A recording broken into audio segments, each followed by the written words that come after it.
So ngayon mga brad, ako nga pala si Super Jerry. Kaya, what's up mga brad? So ngayon mga brad, magmumukbang tayo ng mga pagkain. Kasi kita-kita nyo naman, no? Nananabalan tayo, kailangan natin kumain. Kaya ang kakain natin, masarap. May alimango, may hipon, may karne, may baboy. Yung kaya dadagdagan pa natin, nalagyan natin ng crabs, shrimp, beef, and pork. Ano, magmumukbang ka na naman? Di ka ba naawa sa katawan mo? Tignan mo katawan ko ngayon, ha? Tignan mo. Mag-workout ka kasi lagi-lagi. Parang namayat ka nga, no? Ba't ba ganang katawan mo? Ito ang gana ng katawan ko. Paano nangyari yan? Ikaw kasi kain ka ng kain, ayaw mo gumaya sa akin, tignan katawan ko. Kaya ngayon, tuturuan kita kung paano mag-exercise. So paano? Paano gagawin natin? Taba-taba ako na. Ano gagawin natin? Hindi, kasi kung ako sa'yo, dapat ma-broken hearted ka muna. Hindi, joke lang. Mag-workout ka na ngayon, ha? Ganun ba? O sige, di mag-workout na ako. Sisimulan ko na ngayon yung day 1.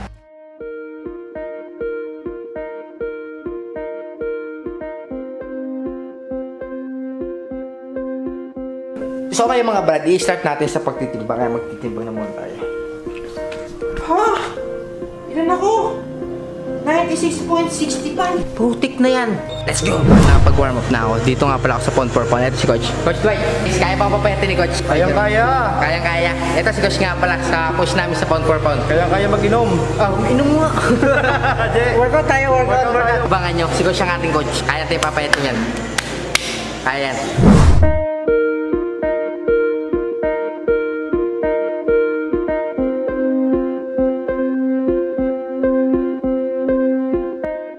So mga brad, kaya di ko na kaya, day 5 na. Timbang tayo. Ilan ako yan? 0.25. Bumaba ako ng kilo, kaya ko to, kaya ko pa. Day 5 pa naman, kilo na. Marami pang days na makakalibas. Let's go sa gym, kaya.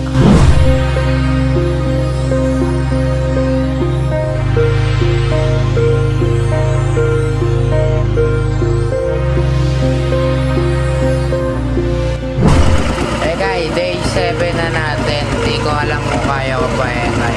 Maraming pang araw na dadaan, pero kaya ko to. Tara na kay! Gusto mo na!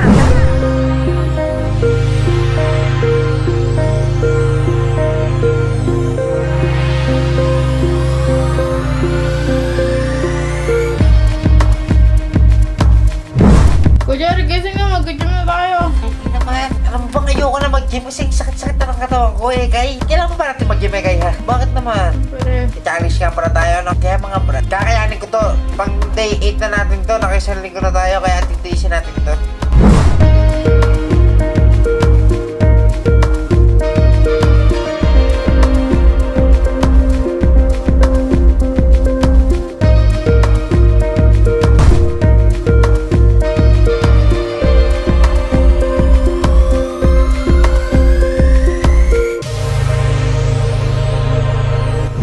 So mga brad, sa ng katawan ko, magtitimbang ulit tayo para sa inyo. Tignan ko kung may nagbabago. Ilan na guys? 94 na. Bumaba na ulit tayo mga brad. Konting taste lang kakayanan natin to.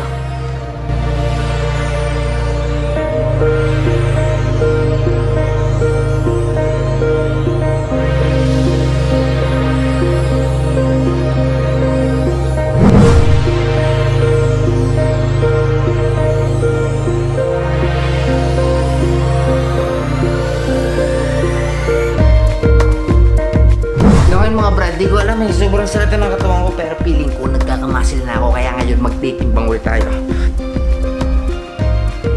Pero okay. Putik mo, baba na ako ng 1 kilo. Ay sa to, promise gagawin natin itong mas mababa pa para maganda katawan natin.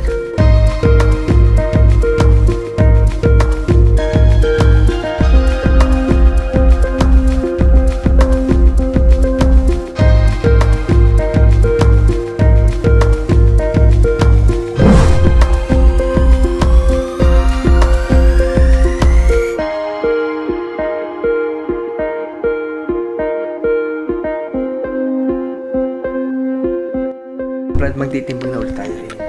Tignan natin kung anong lalabas.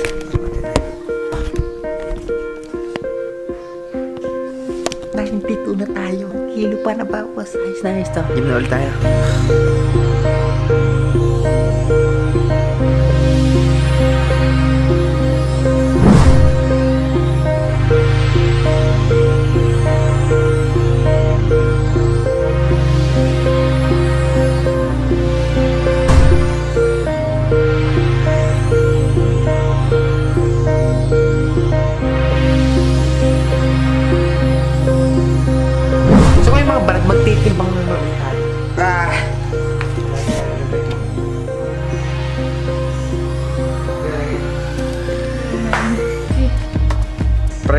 lang to. Bala ko kasi mga brad, mga 83. Kaya 7 kilos pa. Kaya-kaya natin to.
Papakita ko sa inyo kung ano yung timbang natin. Sana may nabago sa katawan natin. Tingnan natin yung timbang natin. Tara. Tingnan natin.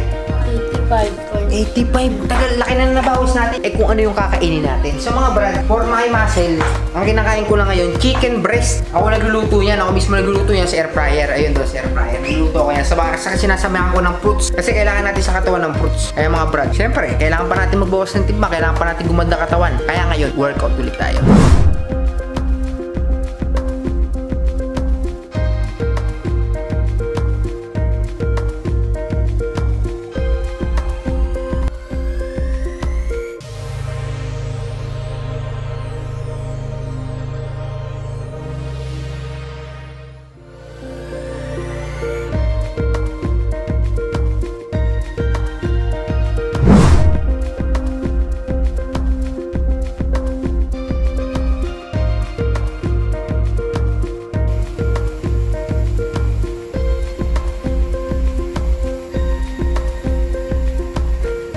Go.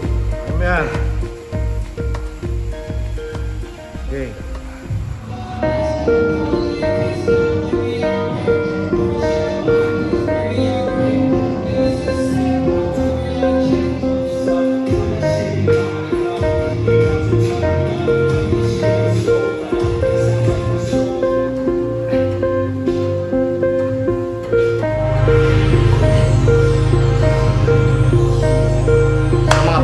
Last din ang workout, di ba?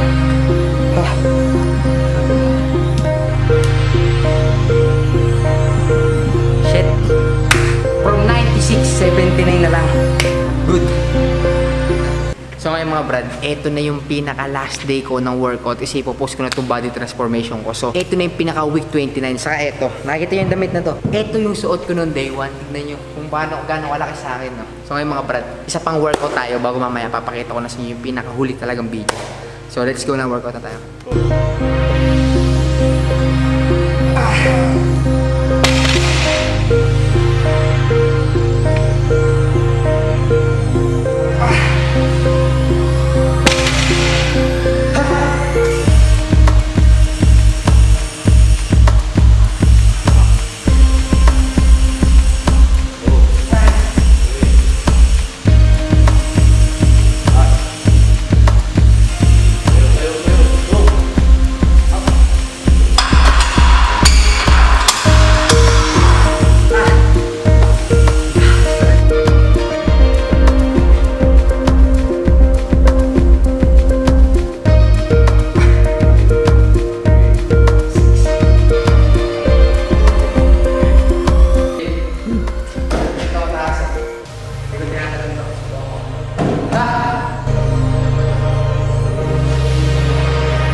transformation natin. Di ba malayo na sa dating katawan ko na to, ano? Yan, malayo na sa dating katawan ko. Sigap lang talaga. Tiyaga sa kasi syempre, maraming salamat nga pala kay Kasayan, kay Coach Ken Hanaoka. Ito yung kanyang channel, subscribe ko siya. Hindi ko na siya natawagan pero napakasulit niya magturo. Binigyan niya ako ng pilpon ng kakainin para magigento yung katawan ko. So, ito nga pala si Coach, kasama ko siya talaga yung nagmursige na gawin ko to kasi makita yung katawan niya dati solid. So ngayon, shoutout nga pala kay Casey Tabo. Yan, shoutout sa'yo. Solid yung boyfriend mo magturo. So yun mga brad, kailangan nyo lang ng mga steps na sasabihin ko. Meron kasi yan 3 steps mga brad para talaga mamay kayo. Una talaga, tiyaga talaga, saka disiplina sa pagkain. Talagang pinakamagahalaga dito yung pagkain natin mga brad. Pangalawa, workout. Kailangan talaga, dire-diretso din yung workout nyo. Kung may gusto kayo patunayan sa inyong buhay, kung gusto nyo talaga makamit yung pangarap yung mga body goals nyo, kailangan nyo talaga mag-workout. At isa sa huli, pangatlo, kailangan muna mag-broken hearted kayo. Kasi once na mag-broken hearted kayo, gagawin nyo lahat para mahalin nyo yung sarili nyo. Para kasi pag minahal nyo yung sarili nyo, magbabago yung itsura nyo. Bago magbabago yung paningin nila sa'yo. At syempre, maraming salamat sa mga bros ko pang saka sa bros ko na talagang nandyan lumabay sa akin para makamit ko yung body goals ko. Jeric out.